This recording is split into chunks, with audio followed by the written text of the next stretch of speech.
Carey Price, just a calm one in goal. Great goaltending effort to finish this one off. Jubilation in the Montreal crease as the comeback is complete. Carey Price with a shutout, his first of this playoffs, 8th in his career. A 1-0 win in Game 2 over the Winnipeg Jets. What a save! Carey Price with his best. Another remarkable night for Price, who made 37 stops. Brought this series back to Tampa Bay, and to give up just that one goal, he was solid tonight.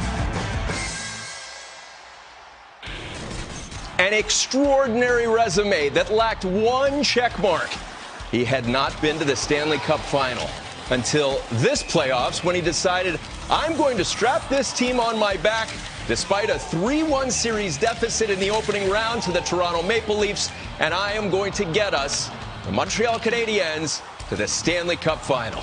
Carey Price added to the legend and the extraordinary list of accomplishments that includes a Hart Trophy. Remember that saying about Vegas, Rupper? The house always wins? Not that guy. Remember the one year he went there and he won every trophy? Well, it's 2021, and he got his team a conference championship trophy. What a campaign in the playoffs. He was unbelievable. He was a huge reason why this team got to the Stanley Cup Finals, and it's kind of crazy to think that was his first opportunity, because he's been so dominant for so long in all the player polls every year. Yes. The players speak very highly still to this day. There's that Carey Price factor, that where you maybe double clutch, you think twice. It's Carey Price. I got to try something different, and you don't do what your normal instincts tell you to do as a player, and that's something not many guys can do, get in the heads of the opponent like Carey Price can. And what we saw this year was a little bit of a throwback Carey Price, because there has been some years, and we know about him being banged up, and he was banged up this year too in the playoffs. We know he has postseason surgery that he has to have to get ready for this up-and-coming season. So the fact that he did it banged up and had a little bit of a throwback, he's had some inconsistencies over the last number of years, injuries, the team hasn't been that good. Well, this just shows you right there, when Carey Price is even a fraction of what he can be, I mean, he can go far with this guy, and he's certainly something very special still. It feels like I'm committing treason to admire a non-American as much as I admire Carey Price. But after the Stanley Cup final was over, I watched a press conference, Rupper. It was Carey Price next to Shea Weber.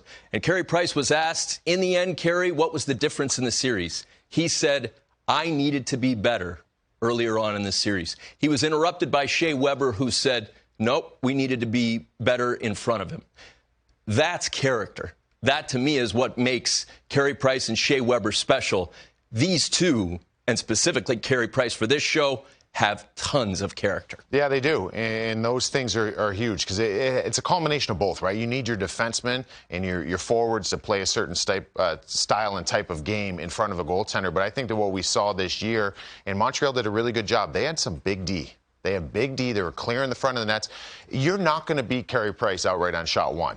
You could beat him and any other goalie on shot 2, 3, 4 if you're going to get those opportunities on rebounds. The D kind of moved those guys out. They didn't have those chances in the playoffs. And that's why Carey Price thrives so much.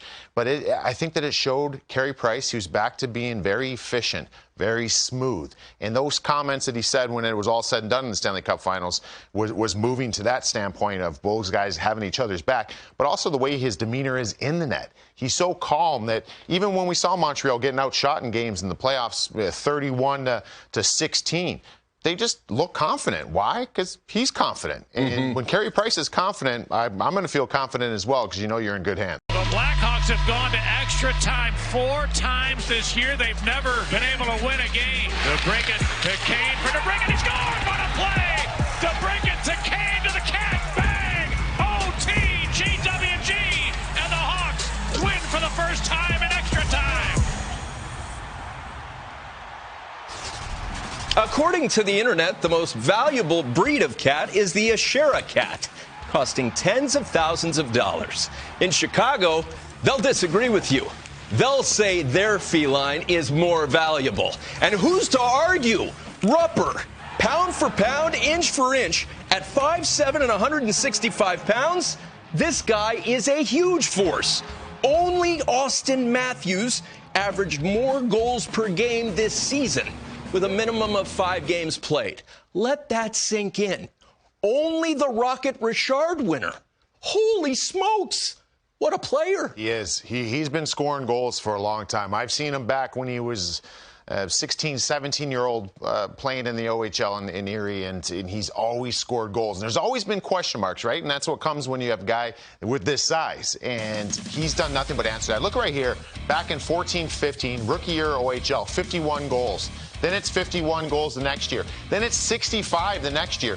Then the only down year he had was 19-20 when he had that 18. But, man, he responded with 32 and 52 last year. But the big thing I want to focus on while we're looking at that is there's always those questions, right? When he was in Erie, he was like, oh, well, he's playing with Connor McDavid. Then Connor went to the NHL. Then it was like, well, he's playing with Dylan Strome. Well, then Dylan Strome was gone for the first half of the season. Then he scores 65 with neither of them. You know, and then there's times where he's in Chicago. Well, he's playing with Patrick Kane. Then there's time. No, he's not. There's plenty of times where he's not playing with Patty Kane. The guy just scores goals. That's what Alex DeBrincat does, and he does it with the best. And I love that you mentioned Austin Matthews, because we're going to see DeBrincat's name mentioned. I'm not saying he's better a goal scorer than Austin Matthews or Alex Ovechkin. I don't think that. But he's going to be in that conversation. And let's give this kid credit. He deserves every bit of it right there, because that's impressive. Most goals per game. Man, this kid knows how to put the puck in the back of the net. The one thing we heard again and again was 5'7", 165. How long will it take for the decision makers in the National Hockey League to recognize that greatness can come in different packages? You could be Alex DeBrincat and be a huge offensive threat. Yeah, I mean, and that's the thing about him that's really unique, is a lot of these things that he does, you can't teach. And he doesn't have an overpowering shot. He's not the fastest player out there. He's not, he doesn't, he just finds ways. He knows where to be. He knows when to get the shot off quick. He knows when to bail on a play and get the shot towards the net. He's very good at that. And right now what we're starting to see, and I don't think we've seen the ceiling on it, and now you talk about in Chicago adding a Seth Jones into that mix there in the Chicago, that power play, Patty Kane starting to find him over in the Ovechkin office. Right. And now DeBrincat's starting to have some real estate in that part of the ice as well. So I don't think we've seen the ceiling on him as far as goal scoring. But you know what? Keep thinking that he's too small, because he'll keep scoring big goals. Matthew Tkachuk may be their most important forward, because he gives them a different element. Matthew Tkachuk's the straw that stirs the drink in Calgary.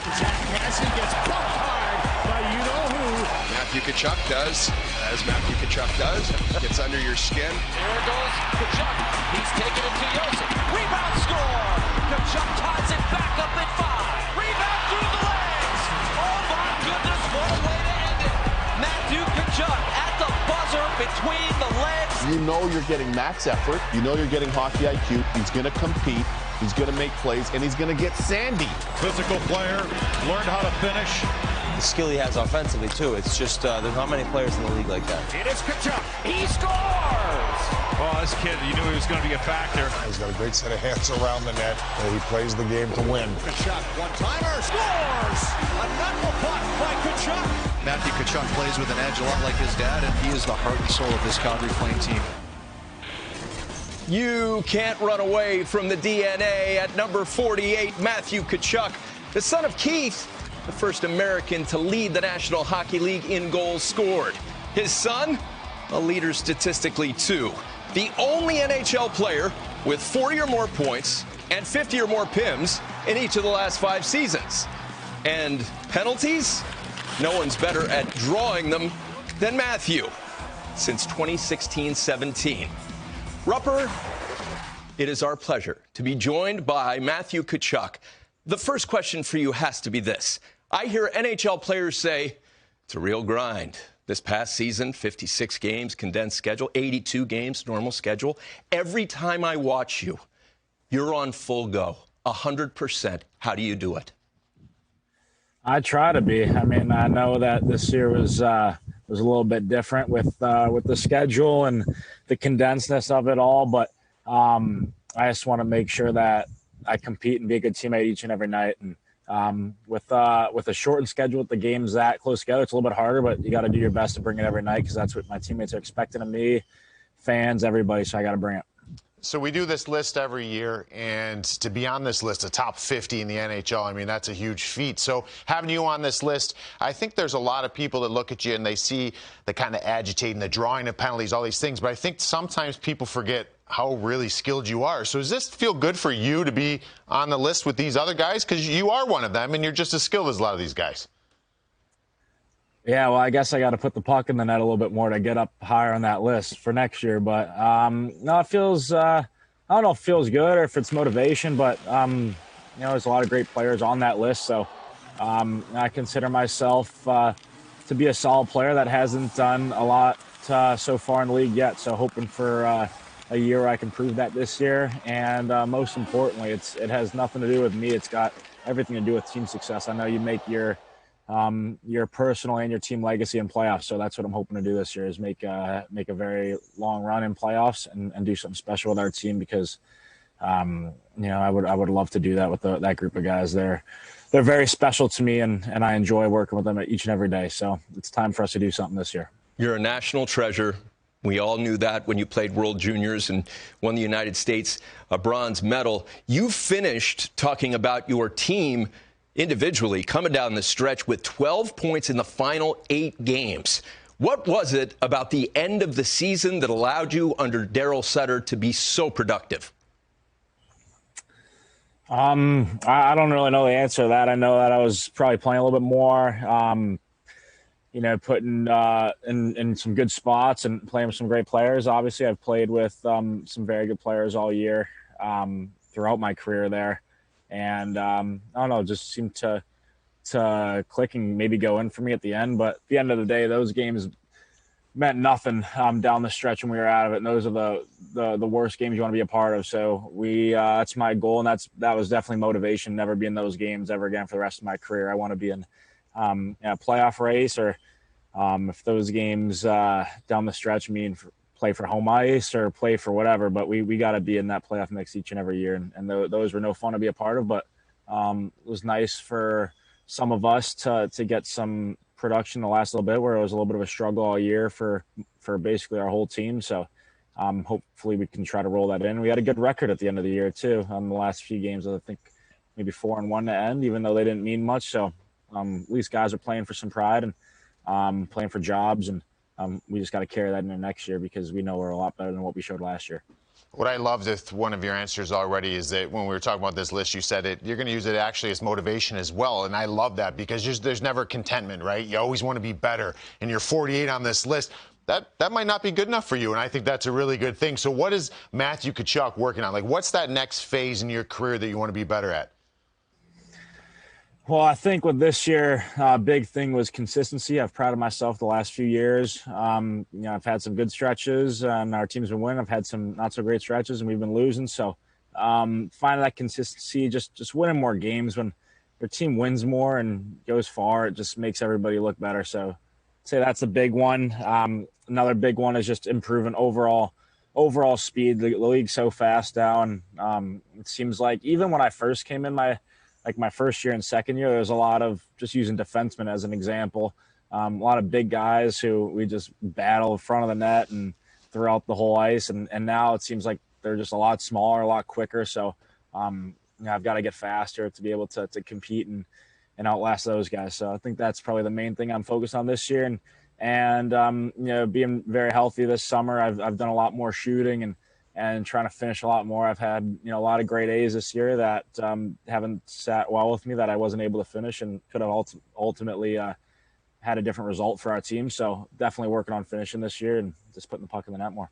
The consistent theme with Matthew Tkachuk is not satisfied, hungry, wants his team to succeed and win, and you want to contribute to it. I'm going to help you remember something.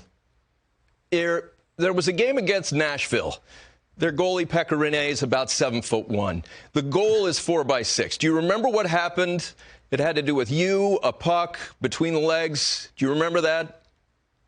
Seems like nobody's forgetting that one. I remember that one. Yeah. That was such a spectacular play. We showed it earlier. Your sense of what you're able to do and when you are able to do it, what do you credit that to? I don't know. I think that growing up almost 24/7, I was thinking about hockey and trying to be creative. I just remember being young and, my dad coaching me, and I must have seen stuff on YouTube or seen stuff that like Patrick Kane and Crosby and these guys were doing. And I just tried to emulate that, and I was doing it in practice. And at first they're yelling at me, and I must have been so cocky about it and too arrogant to stop trying it. And I would do it in games, and it just seemed to carry over. I would do it at the U.S. team. I would do it in London. And honestly, I just brought it into the NHL and just was never scared to try stuff. So I just think it was the confidence to try it at first in practice and then try it during games. And I mean, I'd say if you'd see the odds, I've missed a lot more than I've scored with some of those moves, but every once in a while when it goes in, it looks pretty good. What's the big guy say? What's Pop say about it when you do it? Is that, settle down, kid, or is he like, hey, keep doing it, keep trying it? I think it was more of a head shake when I was younger and just pure disappointed looking, what the hell are you doing? I never did this when I was growing up, but I think he knows that the game's changed a little bit. All the kids are trying it. All of us are doing it. So just make sure he goes in if you're going to try it. Your family is one of the most important in American hockey. Congratulations on making the list, and all the best in the season to come. Yep. Thanks, guys. Thanks for having me. I'm not talking about Mariano Rivera. I'm talking about Max Pacioretty, who led the National Hockey League in overtime goals. Rupper, when you score an overtime goal, it's game over. Kind of like Mariano coming in there with the cutter, sawing people off. And oh, by the way, like a fine wine, Max keeps getting better with age. Remarkably, his numbers went up this year. In fact, he recorded his best points per game rate this year after a previous best that was established in 2019-2020. Defies age. Usually you have to go to QVC to get one of those creams that, like, takes wrinkles off. Not that I watch. Anyway, Rupper, how about Max Pacioretty? This year was awesome. It was a renaissance year for Max Pacioretty. We always knew he could shoot the puck. And listen, a little side note. I went and I did a kind of an interview with him on the ice for the Ice Time show we did here on the network. And we were doing one-timers or releases and putting the puck in bad areas. His release, it plays tricks with you. Like I've been around the game a long time. I've watched a lot of guys shoot the puck. There's just something different. Like when he shoots that puck, the way it comes off his stick is just unique. And we saw that this year. And we saw Max Pacioretty. And one of the biggest things in this Vegas team over since they've come into the league, and this year is considered to be one of the best teams in the league. I find it very intriguing that they are able to hang with the tops. And they drive offense from the wings. So we know Mark Stone drives offense. So does Max Pacioretty. And that's not many guys can do that. You need to have those big name centers, right? We always talk about what a big piece that is. And I think Vegas needs that still. But they were really good with Max Pacioretty having the season he had. He's clutch. He's got a shot. He can flip a game on his head real quick. He is esteemed by his peers, clearly a choice by USA Hockey when the 2014 Olympic team was named. But what he doesn't have is elite speed. We saw last year's #1 overall selection on this list, Connor McDavid. No one would mistake the way Max skates with Connor. Yet, he's so effective. How? He's effective because he doesn't need much room on the ice, and he can beat a goalie with distance, right? So you have guys, does he have that skating ability? No, but he has the ability to beat a goalie. When that goalie's staring him in the eyes and he's staring the goalie in the eyes, he can beat him.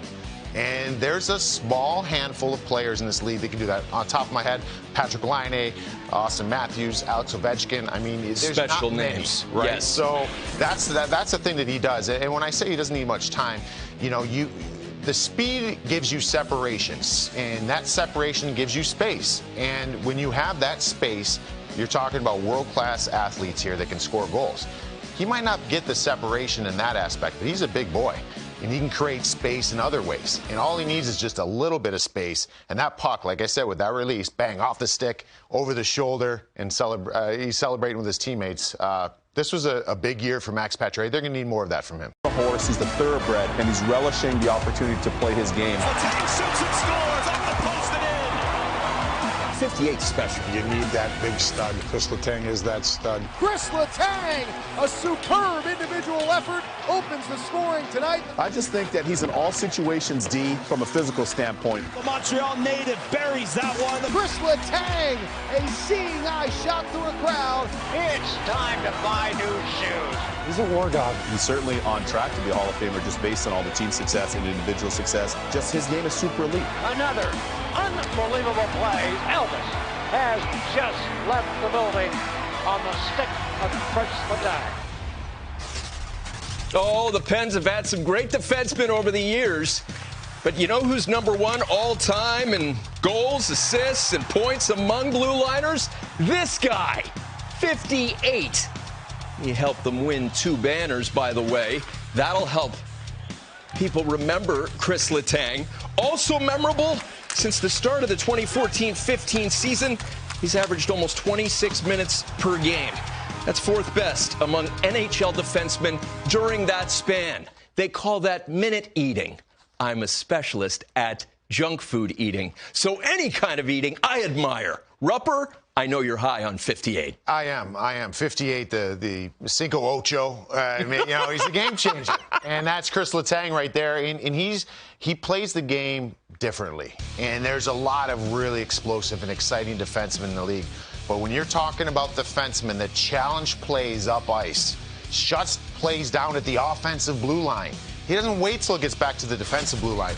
Does he get sometimes as a backfire? Absolutely. I mean, you're playing a game of roulette there. You're going for it, right? But he goes for it, and when he plays that style, there's things that he does on this ice that you don't even notice as a casual fan. He's so good out there. And frankly, with this great career he's had, we heard it in the intro there, Weeks, he said he very well may go down in being a Hall of Fame defenseman with the ability of winning the team success and the individual success. I think this was the best season of Chris Letang's career this past year. And that's saying a lot because he's been around for a while here. So Chris Letang is certainly valuable. He's asked to do so much on both sides of the puck for the Pittsburgh Penguins, and he's willing and able to do it. He's had a great career.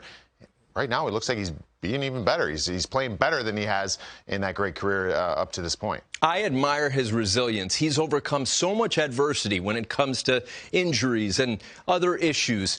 It's remarkable that only Mackenzie Weegar had more even strength points than Letang this past season. In addition to all the responsibilities that you cite, how is he so effective at even strength? That's a really big point, though, because that's value. That's value in any player in the NHL. 5-on-5 stats really matter. And there are a lot of specialized players that get a lot of points on the power play, and that's great. It's very rare to have that kind of drive on offense from 5-on-5 play. And Chris Letang, at one point in his career, was a guy that drove offense on that power play. He still can. But the fact that he's gotten better in other areas of his game, 5-on-5, that's where it pays dividends for his team. So, you don't